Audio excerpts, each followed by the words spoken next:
Have you ever held $1 million in your hands? I got money flowing everywhere. It's actually a really cool experience, but I'll tell you something.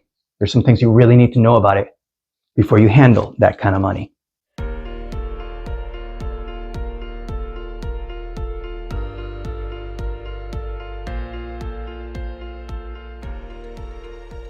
Hey, it's George Levy, and I teach people how to use blockchain, Bitcoin, and cryptocurrency safely and effectively. Today, we're going to be talking about $1 million. And I talk about the fact that if you have ever handled $1 million, $1 million is a lot of money. And what I got to tell you, this is not $1 million. This is little under 35K right now. So I'll tell you something.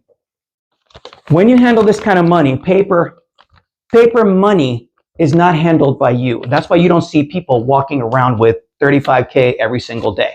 The key thing is this.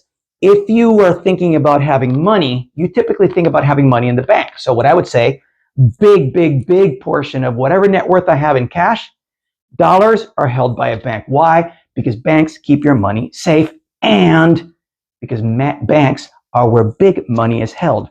People don't keep that kind of money in their house.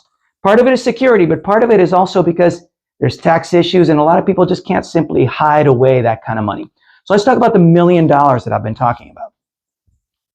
When we really think about money, I want to tell you something really specific, which is going to tie into the whole equation about blockchain, Bitcoin, and cryptocurrency. So the key things I will tell you is that I've held multiple millions of dollars in my hands, but not in actual paper. I've held them in Bitcoin and in cryptocurrencies. And the way I've been doing it is using a hardware wallet. Now, mind you, key things I would say, well, I'm actually using my mobile device right now to record this video, but that phone right there holds some crypto, just like most people with their mobile devices. Well, they hold crypto in it, but I don't keep all of my crypto in there. I only keep a small portion. The rest of it goes into cold storage. This is just one hardware wallet. I have multiple hardware wallets and different ones. And that allows me to take my private keys and my crypto offline where nobody can hack them, nobody can steal it from me.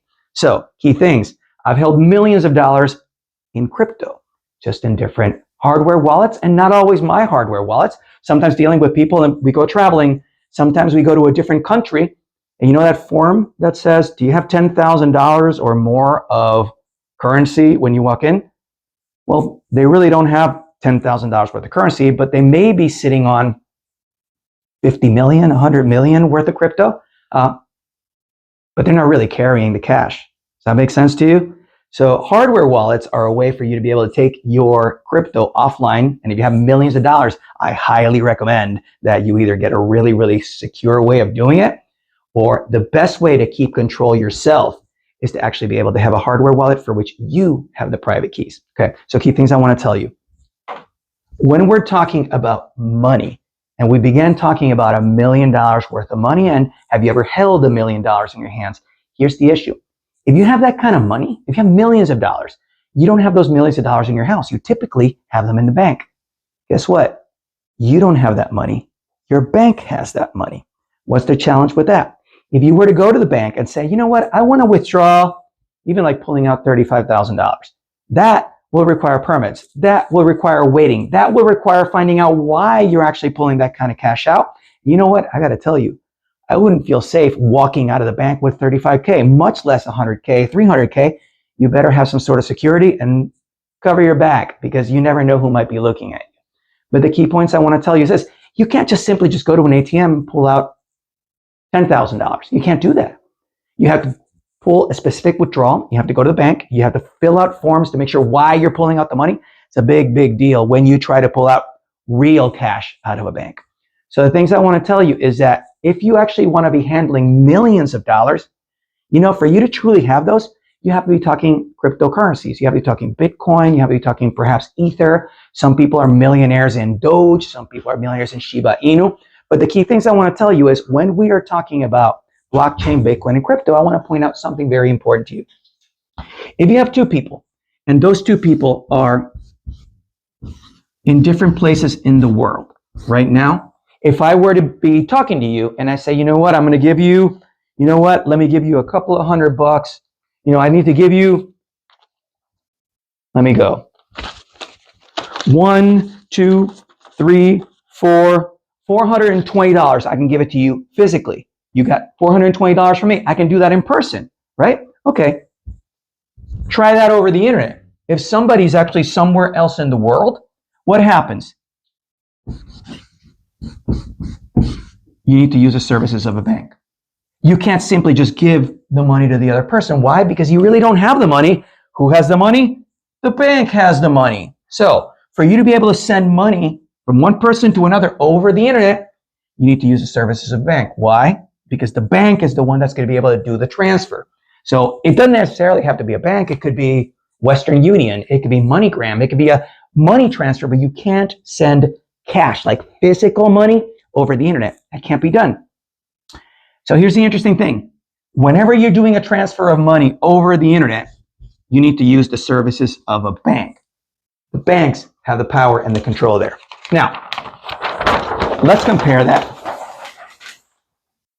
to Bitcoin or a decentralized cryptocurrency, but I'm going to use Bitcoin because Bitcoin is, number one, is my preferred cryptocurrency.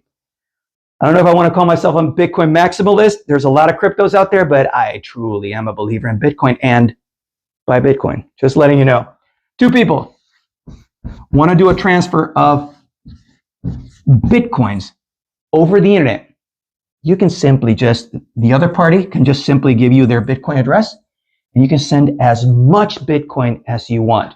And I tell you, I've personally seen transfers of millions of dollars of Bitcoin from Tokyo to New York City, arrives practically instantly. You have notification that it arrived. After you receive confirmations, the Bitcoin is in New York. It was originally in Tokyo.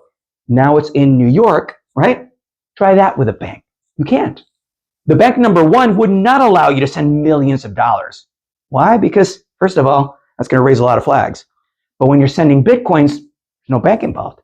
So all you really need is the Bitcoin address for the other person, and you can send it however much you want, and it will arrive directly without needing to have the bank involved. So the key things I want to tell you is, when you're really thinking about having millions of dollars, I'm typically thinking about having millions of dollars in cryptocurrency. Why? Because if I have millions of dollars in a bank, I don't have those millions of dollars. The bank has it. But if I have millions of dollars in Bitcoin and I have the private keys for those millions of dollars, I have those Bitcoins. I can spend those, or I can choose not to spend them. So the key thing is this: when you're thinking about millions of dollars worth of, could be Bitcoins. If it's Bitcoins, store them in a hardware wallet. You can take them offline, put them someplace where nobody will ever know where it is. Here's the beauty about it. Nobody can get to that crypto, but if you forget the private keys for that cryptocurrency, those Bitcoins are lost forever. And there's a lot of Bitcoins that have been lost because somebody has actually lost the private keys to the addresses that hold those Bitcoins. So key things I want to tell you: if you are actually in the mindset that you want to hold millions of dollars worth of Bitcoin, keep your Bitcoins offline. Keep them in a hardware wallet. Find a very, very secure place to put that hardware wallet, and keep your private keys to yourself, and don't let anybody ever find them. So the key things I want to get out of this whole lesson for you is this: you can hold millions of dollars in your hands. You just won't be able to do that in paper, but you can do it in crypto. At this moment, I would like you to check out this video right here, because there's some really, really valuable information I want to share with you right now.